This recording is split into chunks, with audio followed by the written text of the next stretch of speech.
ప్రియ శ్రోతలు, బాగున్నారా? మీ తలంపులు ఎలా ఉన్నాయి? మనం ఏమి తలంచుతూ ఉంటామో అదే అయిపోతాము. నీ భావజీవితం నీ భావి జీవితానికి విత్తనం లాంటిది. కొందరి తలంపులే గనక బహిరంగమైతే అవి తలంపులు కావు, తలవంపులవుతాయి. పరిశుద్ధాత్మ సాయంతో తలంపులను పసికట్టండి.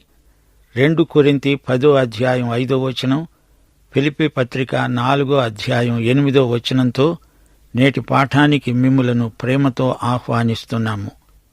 మేము వితర్కములను, దేవుని గూర్చిన జ్ఞానమును అడ్డగించే ప్రతి ఆటంకమును పడద్రోసి ప్రతి ఆలోచనను క్రీస్తుకు లోబడినట్లు చెరపట్టి తెస్తాము.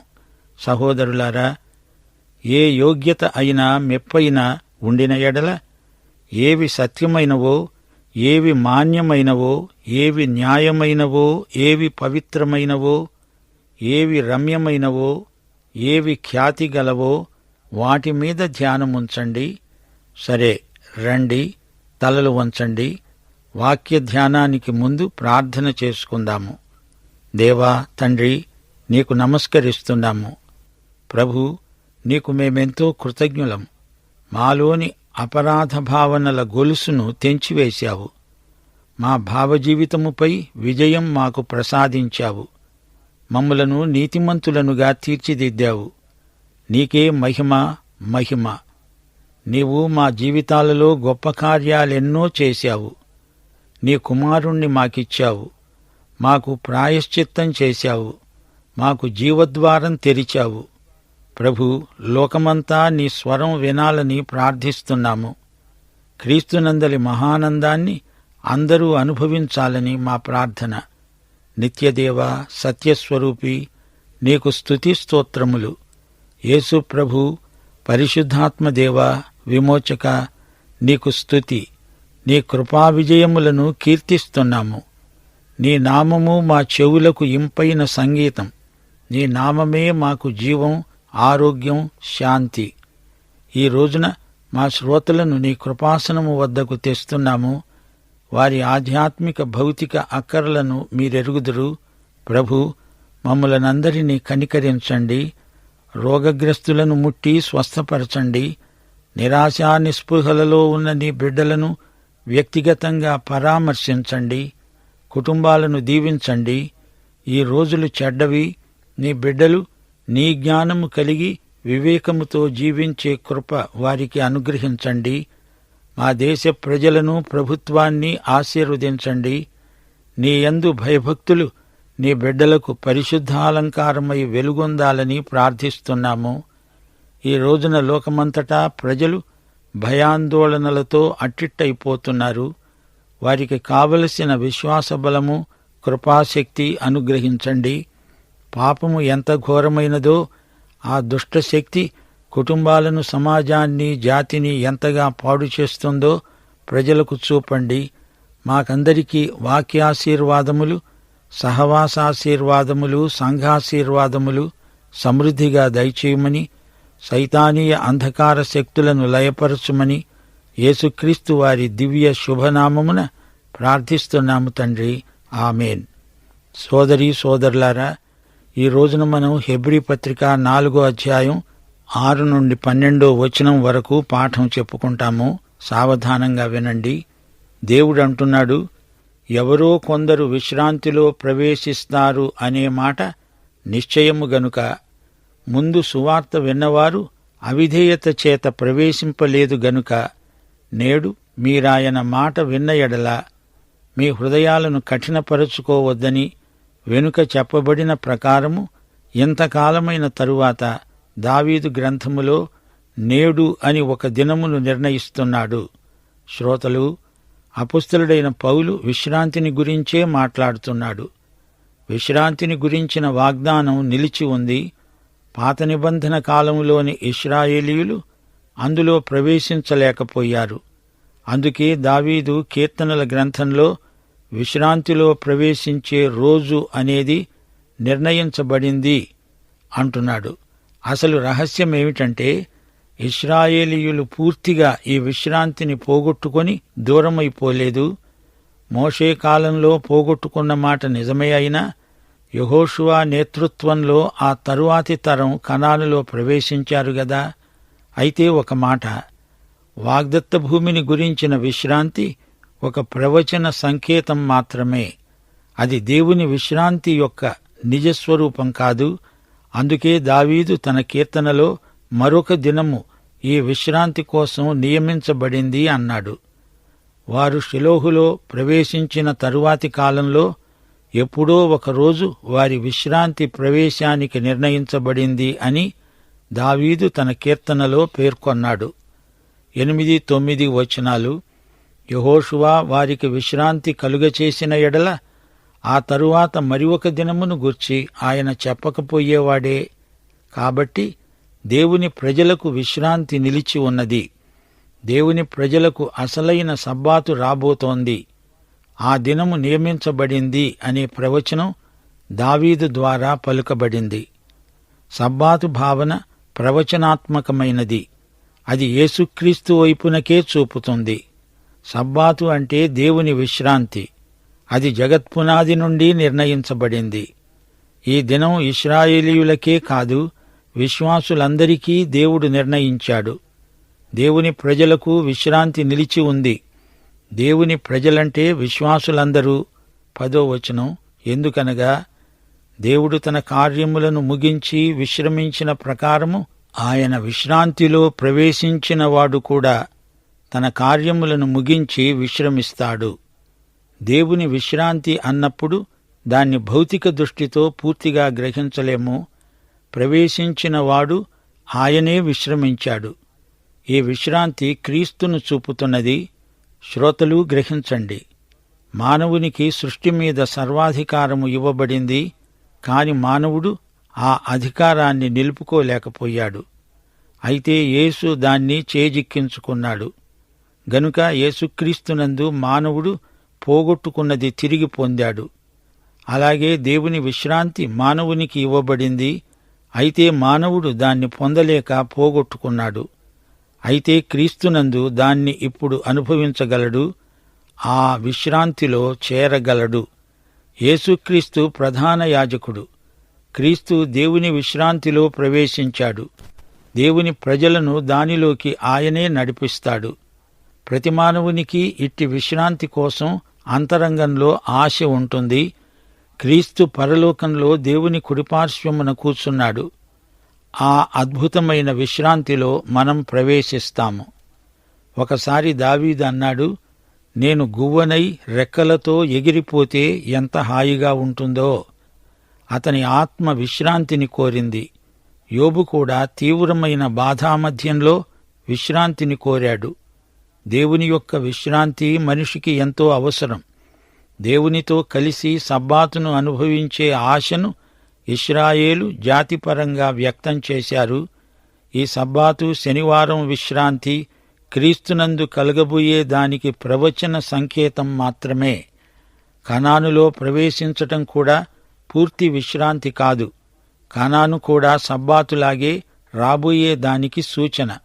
ఈ ప్రవచనం తరతరాల ప్రజల ఆశాభావం తుదకు క్రీస్తునందు పూర్తిగా నెరవేరింది.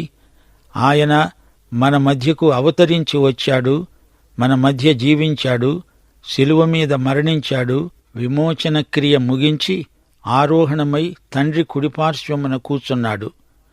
పని ముగింపే విశ్రాంతి. మనం ఆయన విశ్రాంతిలో ఇప్పుడు ప్రవేశించాము. దేవునికి స్తోత్రం. యేసు మన కోసం ప్రాయశ్చిత్తం చేసి ఆయన విశ్రాంతిలోకి ప్రవేశం సరళం చేశాడు. ఇప్పుడు మనకు దేవుని యొక్క విశ్రాంతిలోకి నిరభ్యంతర ప్రవేశం లభించింది. విశ్వాసము ద్వారా మనం ఈ విశ్రాంతిలో ప్రవేశించగలుగుతున్నాము. పరలోకమందు యేసు మనకు నిత్య నివాసాలు సిద్ధం చేస్తున్నాడు. మనము నిరీక్షించే ఆ నిత్య విశ్రాంతికి సంచకరువుగా ఇక్కడే దానిని అనుభవిస్తున్నాము. ప్రియ శ్రోత, క్రీస్తు పరలోకంలో మనకు ప్రధాన యాజకుడు. ఆయన మహాయాజకత్వ పరిచర్య మనకెంతో ఆదరణ, ప్రోత్సాహం. 11వ వచనం. కాబట్టి అవిధేయత వలన వారు పడిపోయినట్లుగా మనలో ఎవడునూ పడిపోకుండా ఆ విశ్రాంతిలో ప్రవేశించడానికి జాగ్రత్త పడదాము. ఇశ్రాయేలు ప్రజలు పడిపోయినట్లు మనం పడిపోతామేమో జాగ్రత్త. వారిలాగా అవిధేయులు కాకండి. అవిధేయత, అవిశ్వాసం ఇశ్రాయేలు పతనానికి కారణాలు అని చరిత్ర నేర్పిన పాఠం నేర్చుకోండి. వారి తొట్రుపాటును మీరు అనుకరించకండి. 12వ వచనం.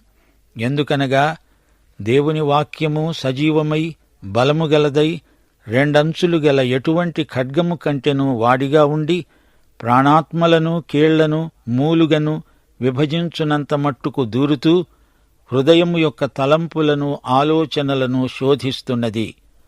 ప్రకటన గ్రంథం 19వ అధ్యాయం 15వ వచనం. ఆయన నోటి నుండి అనగా యేసు ప్రభువు నోటి నుండి వాడిగల ఖడ్గము బయలువెడలుతున్నది. యెషయా గ్రంథం 11వ అధ్యాయం 4వ వచనం. ఆయన తన వాగ్దండముతో కొడతాడు, అది ఆయన పెదవుల ఊపిరి. ఇది దేవుని వాక్యమనే ఆత్మ ఖడ్గం, సర్వాంగ కవచములో ఒక భాగం. హెబ్రీ పత్రికలో దేవుని వాక్యమంటే దేవుని పలుకు, మాట, దేవుని తీర్పు. వెనకటి ఇశ్రాయేలీయులకు ఈ వాక్యమే తీర్పు తీర్చింది. నా విశ్రాంతిలో ప్రవేశించరు అన్నదే ఆ తీర్పు. దేవుని వాక్యము, దేవుని కుమారుని నోట వెలువడే ఈ వాక్యము నాడు నేడు ప్రజల అవిధేయతకు, అవిశ్వాసానికి తీర్పు తీరుస్తోంది. దేవుని వాక్యము సజీవమైనది, బలము గలది, ప్రభావము గలది. దేవుని వాక్యం కార్యకారి, కార్యసాధకం, కార్యానుకూలమైనది. దేవుని వాక్యంలో దేవుని జీవమున్నది. అపొస్తలుల కార్యములు 7వ అధ్యాయంలో స్టెఫను తన ప్రసంగంలో మోషేను గురించి ప్రస్తావిస్తూ అన్నాడు, సీనాయి పర్వతము మీద తనతో మాట్లాడిన దేవదూతతో మన పితరులతో అరణ్యములోని సంఘమందుండి మనకివ్వడానికి జీవవాక్యాలను తీసుకున్నవాడు ఇతడే, మోషే. వాక్య ఖడ్గం పదునైనది. మనుష్యుని అంతరాంతరాలలోనికి దూసుకొని పోతుంది ఈ ఖడ్గం. మానవుని చైతన్యంలోకి దూరి దాగి ఉన్న ఆలోచనలను తీర్పులోకి తెస్తుంది. ఇది చాలా పదునైన ఖడ్గం. జాగ్రత్త. ఈ దేవుని వాక్యాన్ని నిర్లక్ష్యం చేస్తే దేవుని వాక్యపు తీర్పు చాలా తీక్షణమైనది. నీ లోపల ఉన్నదంతా కోసి బయటపడేస్తుంది. ప్రాణమును ఆత్మను విభజిస్తుంది. ఇది ఆధ్యాత్మిక విభజన. కీళ్లను మూలుగను విభజిస్తుంది. ఇది శారీరక విభజన. వాక్య ఖడ్గం ప్రాణమును ఆత్మను గుర్తిస్తుంది, ప్రత్యేకిస్తుంది. దేవునికి విరోధమైన వైఖరులను బయటపెడుతుంది. పాపము మానవుని ఆత్మను, ప్రాణాన్ని, చివరికి కీళ్లను, మూలుగను సైతం కలుషితం చేసింది. శరీరాన్ని, ఆత్మను సునిశితంగా పరిశీలిస్తుంది దేవుని వాక్య ఖడ్గం. మానవుని లోపల ఉన్నదంతా మనం చూడగలిగేటట్లు తెచ్చి దేవుని ముందు ఉంచుతుంది వాక్య ఖడ్గం. మానవుని నిర్మాణం పౌలీయ భావనలో 3 భాగాలు.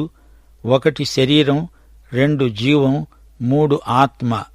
సోమా, సుకే, న్యూమా. సోమా అంటే శరీరం, సుకే అంటే జీవం, న్యూమా అంటే ఆత్మ, జీవం లేక ప్రాణం. ఈ 3 గ్రీకు మాటలు. ఆత్మ దేవుని వైపు మొగ్గుతుంది. జీవం శరీరాత్మలకు మధ్యలో ఉంది.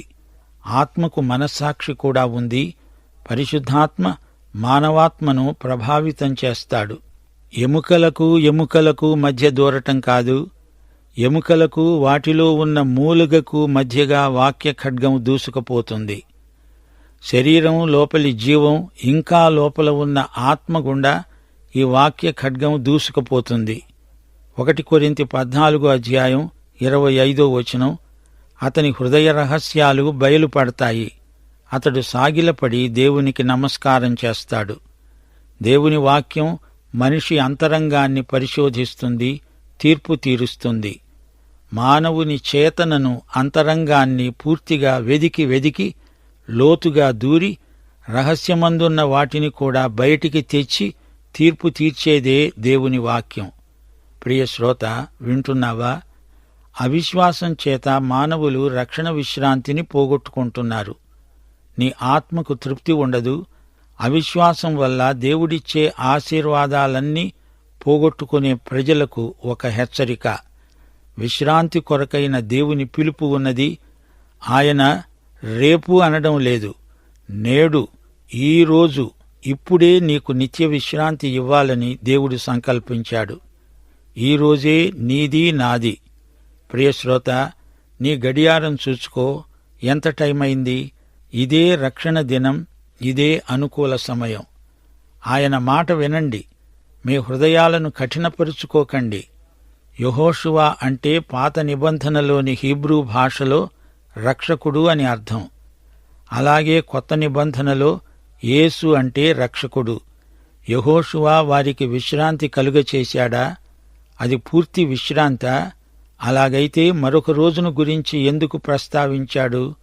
అప్పటికి యెహోషువ చాలా వృద్ధుడైపోయాడు. ఇంకా స్వాధీనం చేసుకోవలసిన భూమి ఎంతో ఉంది.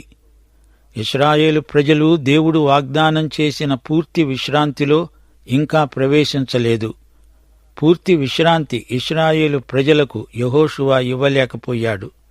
అయితే ప్రియశ్రోత, నీవు క్రీస్తునందు విశ్వాసముంచితే క్రీస్తు నిన్ను పరమకానానుకు విశ్రాంతికి నడిపించగలడు.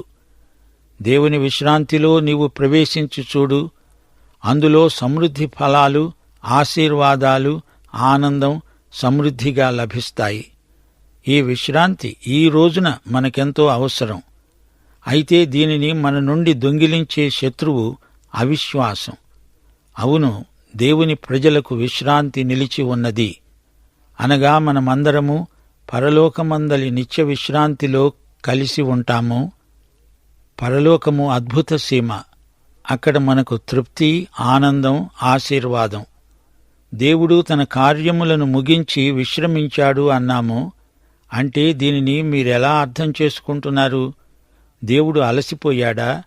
నేను 6 రోజులు పనిచేశాను, రోజుకు 8 గంటలు పనిచేశాను, పొద్దస్తమానము ఎంతో కష్టపడ్డాను, ఇప్పుడు విశ్రమించాను అన్నాడా?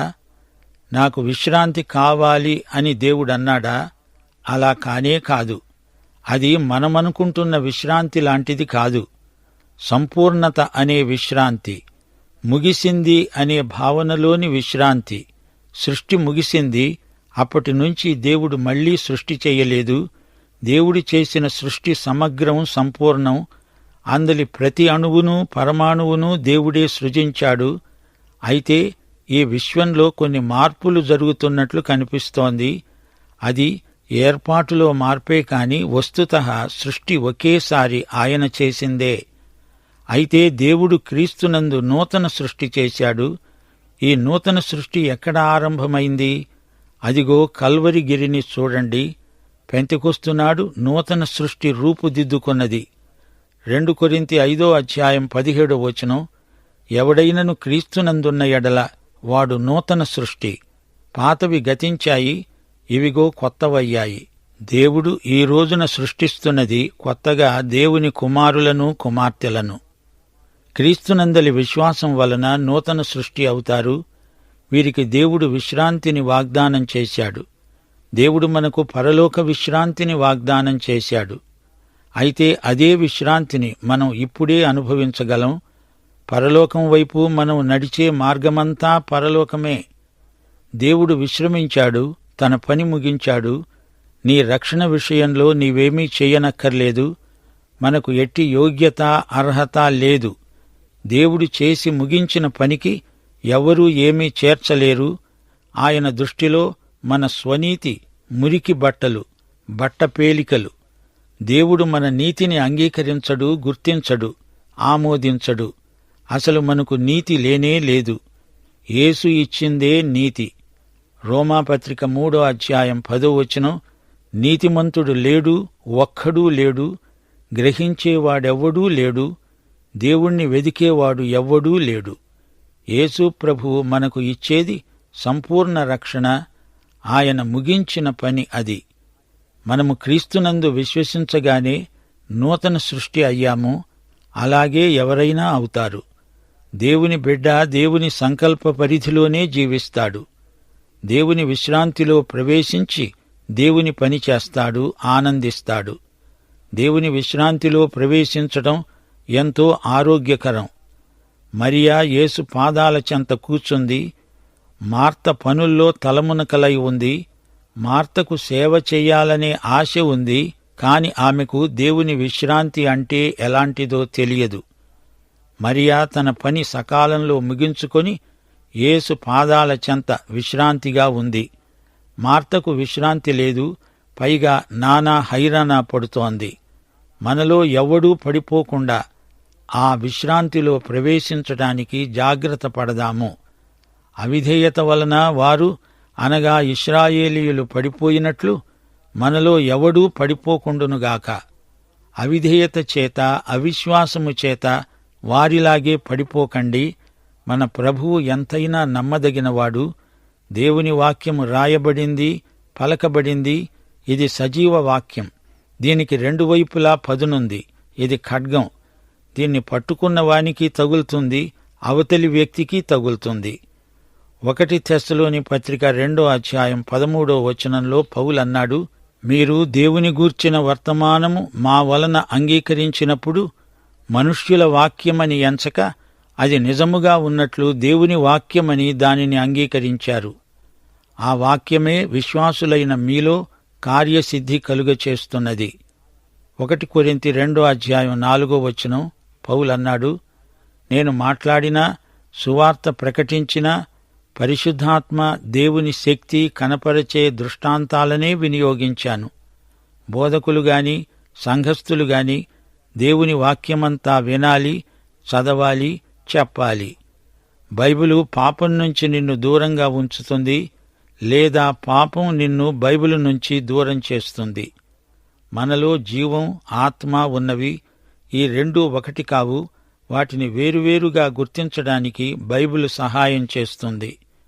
అలాగే శరీరమందలి కీళ్లు, అందలి మూలుగను వేరువేరుగా చేయగలిగేది, చూపగలిగేది దేవుని వాక్యమే. కీర్తనలు 32 వచనం 3, నా ఎముకలు క్షీణించాయి అన్నాడు దావీదు. కీర్తనలు 51 8వ వచనంలో నా ఎముకలు హర్షిస్తాయి, అనగా నాట్యం చేస్తాయి అన్నాడు దావీదు. బైబిలు గ్రంథం మనలను విమర్శిస్తుంది.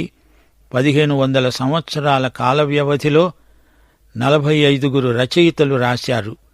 ఒకరినొకరు ఎరగరు, కాని అందరూ రాసిన దానిలో ఎట్టి వ్యాఘాతమూ లేదు.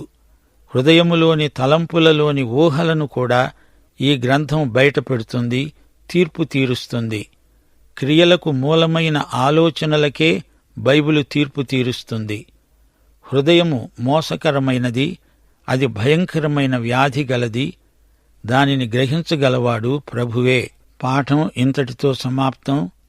ప్రభు అయిన యేసుక్రీస్తు వారి కృప, తండ్రి అయిన దేవుని ప్రేమ, పరిశుద్ధాత్మ యొక్క అన్యోన్య సహవాసము సదాకాలము మనకందరికి తోడై ఉండునుగాక. ఆమేన్.